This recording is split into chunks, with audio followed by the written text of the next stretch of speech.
Hi everyone, this is Mindy Eggen. In today's video, I am going to be showing you how to use the Hero Arts letterpress plates in partnership with Spellbinders. If you are not familiar with these, the letterpress plates are paired with the letterpress BetterPress system to create an elegant letterpress look. Now, before I get started, I wanted to share with you some of the plates that have recently come out with Hero Art. I'll be using the Happy Birthday sentiment, but we also have another sentiment set. We have a wreath and then also a beautiful floral arrangement. You can see already that these plates look a little bit different than you have a cover plate or a glimmer plate. Now, one of the best things about this is if you already have a glimmer system, you can use these letterpress plates to also hot foil these designs as well. I won't be going over that in this video today. Right now, I'm just going to focus on how to use the letterpress BetterPress system. A few other things that I wanted to share with you is Spellbinders has these BetterPress cotton card panels. They have a few different shades of these cardstock and also in a variety of sizes. Now we're going to take a look at the letterpress system. So this is the system that you'll need to do your letterpress designs. I apologize, mine is kind of dirty because it is well loved.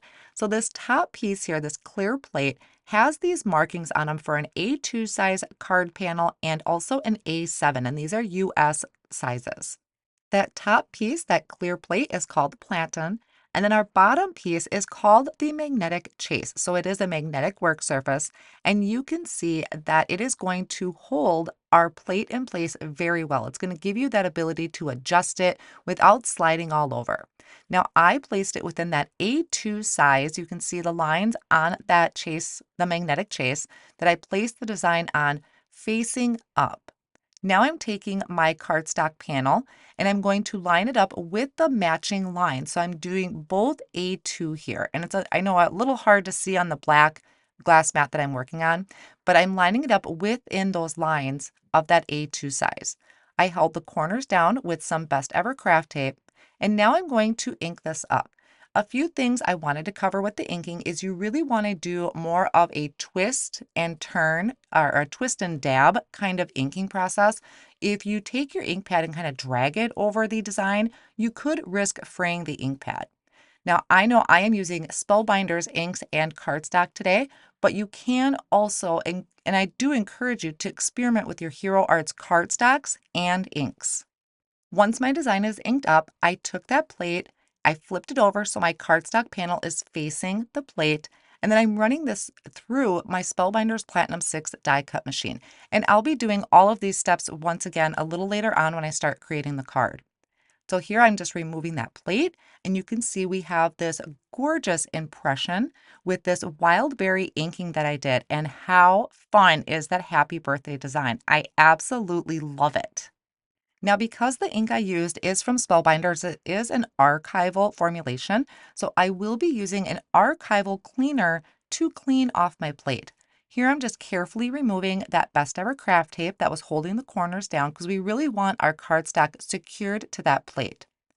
Now I'm going to bring in that archival ink cleaner. As far as cleaning products, I do what Spellbinders recommends because they're the ones that have run through all of the testing for that.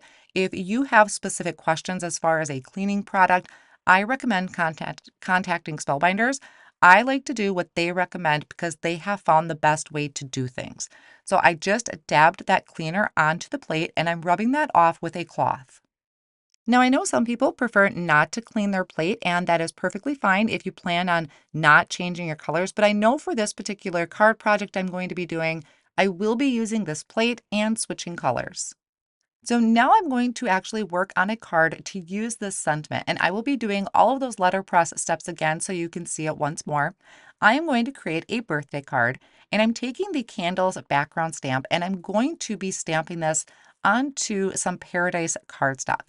I want to go for a tone-on-tone look, so I removed the foam insert from my Misti stamping tool, and I have my Paradise cardstock here that I like to put a little bit of repositionable tape on the back, place it on the stamp, and then close my Misti backwards. So my cardstock is exactly where I want it to be, and there's no guessing game. I'm taking the Paradise ink from Hero Arts. I'm going to ink up my background stamp really well and stamp that down. You could also use the embossing and watermark ink for the same technique.